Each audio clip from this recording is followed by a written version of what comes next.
안녕하십니까. 발간수상과 박찬수 원장입니다. 이번 시간에는 최근 진료실에서 자주 접하게 되는 주제인 라식 수술 후 백내장 수술과 불규칙 난시가 있을 때의 백내장 수술 방법 및 인공수용체 선택에 대해 정리하여 말씀드리겠습니다. 1990년대 후반부터 2000년대 초반 우리나라에는 라식과 라섹 수술이 폭발적으로 증가했습니다. 당시 수술을 받으셨던 분들이 이제는 50대, 60대에 접어들면서 백내장과 노안을 겪는 시기가 되었습니다. 저도 정확히 20년 전에 라식 수술을 받았습니다. 많은 분들이 내가 예전에 각막을 깎았는데 백내장 수술이 가능할까 하는 두려움을 갖고 계십니다. 결론부터 말씀드리면 라식이나 라섹 수술을 받으셨더라도 백내장 수술은 당연히 가능합니다. 왜냐하면 두 수술은 수술하는 위치 자체가 다르기 때문입니다. 라식이나 라섹 은 눈의 가장 바깥쪽인 각막을 교정하는 수술이고 백내장 수술은 눈 속에 있는 수정체를 교체하는 수술입니다. 그래서 수술 자체는 문제없지만 일반적인 백내장 수술과 비교하면 몇 가지 중요한 고려 사항이 있습니다. 라식 수술을 받은 눈은 일반적인 눈과 각막의 구조가 다릅니다. 근시를 교정하기 위해 각막 중심부를 깎아서 평평하게 만든 상태이기 때문입니다. 이 때문에 두 가지 문제가 발생합니다. 첫 번째, 인공수용체 도수 계산이 어려워집니다. 백내장 수술의 핵심은 환자의 눈에 정확히 맞는 인공수용체 도수를 계산하는 것입니다. 그런데 라식을 받은 눈은 각막 중심부의 형태가 이미 변형되어 있기 때문에 기존 계산 공식을 그대로 적용하면 도수 오차가 크게 발생할 수 있습니다. 두 번째, 불규칙 난시와 고위수차 문제입니다. 특히 1990년대나 2000년대 초반에 라식 수술을 받으신 분들 중에는 각막 절삭이 지금보다 정교하지 않았으며 소위 트래크가 발전하지 않아 중심부 이탈도 많이 생겼고 광학부가 좁게 설정된 경우가 많았습니다. 또한 각막은 원래 주변부보다 중심부가 볼록한 형태를 띠며 정상인 경우 평균 약 플러스 0.27 마이크로미터의 양성 구면 수차를 가지게 되는데 라식 수술은 이러한 구면 수차 수치를 정상 범위에서 벗어나게 만듭니다. 특정한 종류의 노안 라식을 받은 경우 중심부가 뾰족해져 음성 구면 수차가 발생하기도 합니다. 이러한 불규칙 난시와 고위 수차는 수술 후 시력의 질을 떨어뜨리는 중요한 원인이 됩니다.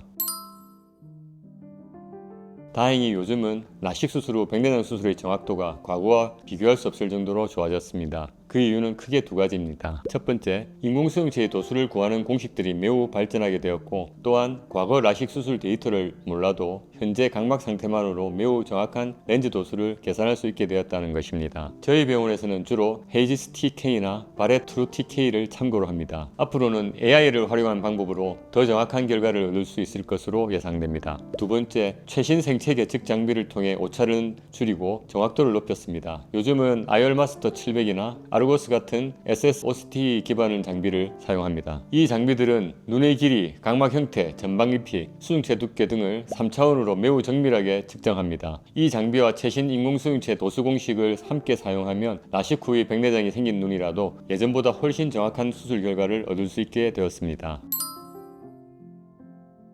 라식 후 백내장 수술에서는 렌즈 선택이 굉장히 중요합니다. 특히 불규칙 난시와 고위 수차가 있는 경우에는 렌즈 선택을 더 신중하게 해야 하므로 노안 교정을 위한 회절형 다초점 렌즈는 사용 시 많은 주의가 필요합니다. 빛을 여러 초점으로 쪼개어 원거리와 근거리를 동시에 보게 해주는 회절형 다초점 렌즈는 안경 없이 생활이 가능하지만 불규칙 난시와 구면 수차가 높은 환자에게 적용할 경우 시력의 질이 크게 떨어지고 빛 번짐이 악화될 수 있어서 인공수용체 선택 시 의료진과 충분히 상의 후 결정해야 합니다. 그래서 이런 경우는 연속 초점 렌즈 및 프리미엄 단초점 렌즈가 좋은 대안이 될 수 있습니다. 불규칙 난시와 각막 고위 수차가 높은 경우에는 빛의 손실이 적고 난시에 덜 민감한 렌즈를 선택하는 것이 유리합니다. 이 렌즈들은 회절형 다초점 렌즈에 비해 야간 운전 시 눈부심, 빛 번짐이 훨씬 적고 시력의 질을 안정적으로 유지해주는 장점이 있습니다. 또한 망막, 녹내장 등 다른 안과 질환이 동반될 경우는 더욱 주의가 필요합니다. 특히 고도원이셨던 라식 환자들은 각막 절삭량이 많아서 각막의 고위 수차가 높고 시신경이나 망막이 얇아져 있고 녹내장이나 황반변성 등 다른 질환을 동반할 확률이 높습니다. 이런 눈에는 대비감도를 떨어뜨리는 렌즈보다는 빛 이용률이 높은 아이언스, 프리시즌 고, 병변이 심하지 않은 경우에는 퓨어스나 BBT 렌즈 등을 사용하는 것이 안전합니다.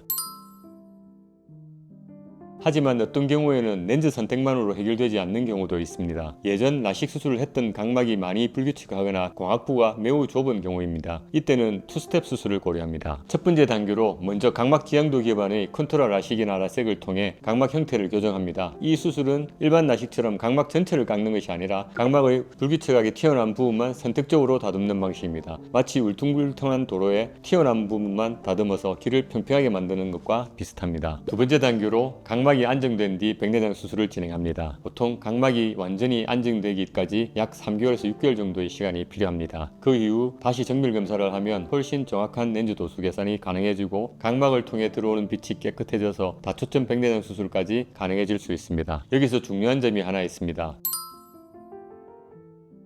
모든 환자가 컨트롤 라식이나 라섹 같은 추가 수술이 필요한 것은 아닙니다. 실제로는 단초점 렌즈, 난시 교정 렌즈만으로도 충분히 좋은 시력을 얻는 경우가 많습니다. 각막은 한번 깎으면 다시 자라지 않는 조직이기 때문에 이미 한번 라식 수술을 받은 환자들은 각막 두께가 충분치 않은 경우 불필요한 각막 결삭은 또 다른 합병증을 유발할 수 있으므로 경험 많은 의료진과 충분히 상담 후 진행하면 좋습니다. 라식이나 라섹 수술을 받았다고 해서 백내장 수술을 걱정하실 필요는 없습니다. 다만 중요한 것은 세 가지입니다. 첫 번째로는 각막 지형도 검사로 불규칙 날씨와 고위 수차를 정확히 분석하는 것. 둘째로는 적절한 인공수용체 도수 공식을 이용하여 렌즈 도수 오차를 최소화할 수 있는 경험 많은 의료진. 셋째로는 환자의 눈 상태와 생활 패턴에 맞는 적절한 인공수용체를 선택하는 것입니다. 이 세 가지가 잘 맞으면 라식 수술을 받았던 눈이라도 백내장 수술 후 충분히 선명하고 편안한 시력을 얻을 수 있습니다. 오늘은 라식 수술 후 백내장 수술과 불규칙 날씨가 있을 때의 백내장 수술 방법 및 인공수용체 선택에 대해 알아봤습니다. 지금까지 밝은수안과 박찬수 원장이었습니다. 감사합니다.